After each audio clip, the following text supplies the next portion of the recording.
let's get on to main topic number 1, shall we? And our first main topic today gets submitted to us by Tramaine, who writes, big fan since November of 2016. Well, good to have you here, Tramaine. Thanks for following for that long.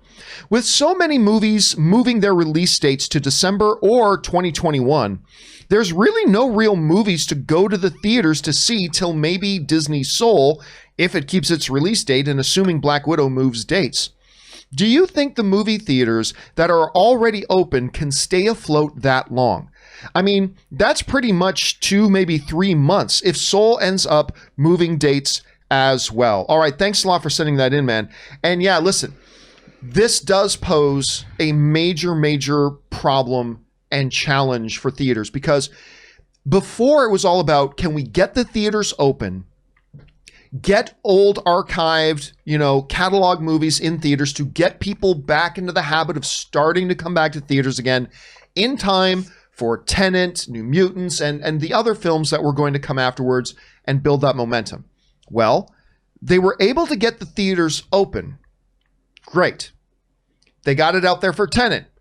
Tenet has made over $200 million, hasn't been fantastic, but it's hard to say whether that's good or bad because, well, we're in the pandemic and they're trying to get things moving again. The problem is this, though.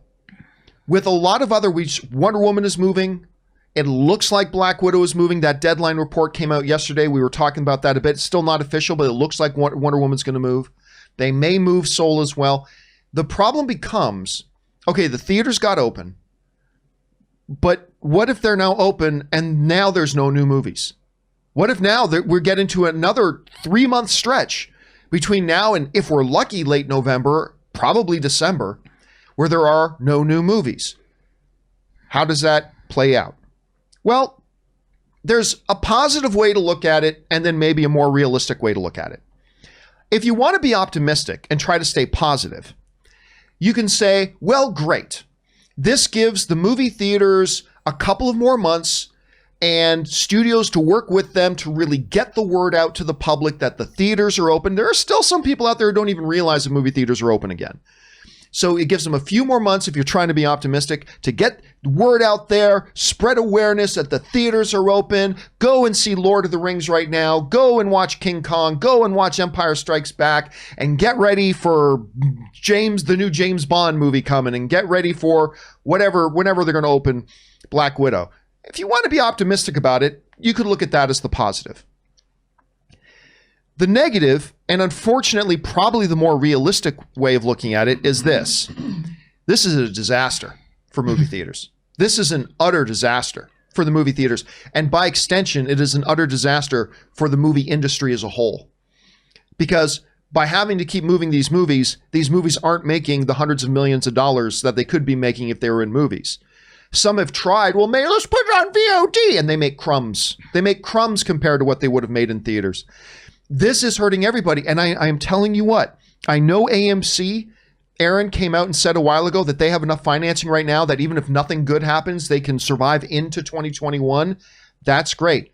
But I'm telling you, I am not saying Regal is going to shut down. I am not saying Cinemark is going to shut down. I'm not saying AMC is going to shut down.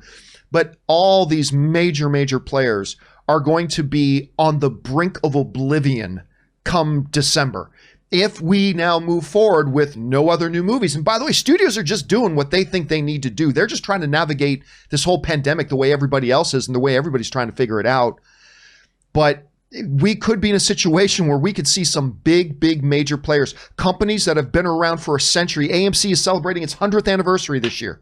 Mm-hmm. We could see these big, major, established companies that make tons of money for the industry really on the absolute brink of oblivion come January 2021, if this is the case. So, and I don't have any proposed solutions to it, but it is dire. It's a bad situation. So yes, if we've got no new movies to put in theaters being open kind of just becomes academic. You can only get people to go back to the theaters to see archived and catalog stuff for so long. Anyway, Aaron, am I over worrying about this? Am I missing a silver lining here? How do you see this? Well, You're absolutely right. Things are going to change. And speaking of 100 years, 100 years ago and a little bit more, we had the Spanish flu of 1918. And that actually had a huge effect on the film industry, not unlike what's going on today. People were scared to go to the theaters. And so movie theaters were doing everything they can. They were social distancing. They were spreading people out when they're seating. They advertised that, we're cleaning the theaters between every person. And, they did all of the same things that we see movie theaters doing today. Movie theaters in 1918 and 1919 were doing the exact same thing to try to entice people to come back to the theaters. Now, at the time, there were a lot of independent theaters and they weren't necessarily tied to any studios. What ended up happening was you had people like Adolf Zucker who used Wall Street funding to then buy up a lot of these smaller theaters. You had the evolution of the studio system where MGM was able to come in and purchase huge swaths of movie theaters, so they were able to put their films in those theaters. And a lot of these independent theaters just went away. And so you end up having the evolution of the studio system and studios, making these massive movies. And then a similar thing also happened in the 1950s with the invention of television. All of a sudden you have people that can sit in their home and have content right there. So what did we get? We got Technicolor. We got the hi-fi audio. We got the big movie musicals. The film industry had to adapt to say, hey, TV is nice, but we can offer you this. The aspect ratio started to change. And so we saw wider pictures than what you could see on a smaller television. So the film industry adapted and therefore evolved with what was going on. And what we're going to see now, and I don't know what this looks like, but we are going to see another evolution. Will AMC evolve and change and continue to grow? Maybe, they might. What happened in 1918 was we got an oligopoly where you had very few or companies that were competing. Now with antitrust laws, we may not necessarily have that. It's going to be the Wild West moving forward, but the motto here is adapt or die. I don't know what that looks like, but I do know that for the film industry specifically, to survive, they're going to have to start thinking outside of the box. The model pre-pandemic will no longer work. Yeah, and it's funny because I talked about that a few weeks ago about the whole adapt or die things. Like we've just seen this year, in the past year or so, the movie theater industry going through one of its most major metamorphoses ever, transitioning to a subscription model that would have been inconceivable forever ago. But we've now got AMC A-List, we've got Regal Unlimited, Cinemark's got their plan, Alamo Drafthouse. We saw this huge transition. And now they get hit in the face with the pandemic. It's like, right. well, now how do we adapt again? And unlike the 1950s, where people could only watch a black and white TV screen and limited, content, people now have basically movie theaters in their house, very affordable, flat screen, aspect ratio, surround sound. People can really build a movie theater essentially in their home. So what is the film industry and what are the theaters going to do? I hope that Alamo Drafthouse survives. That's my spot.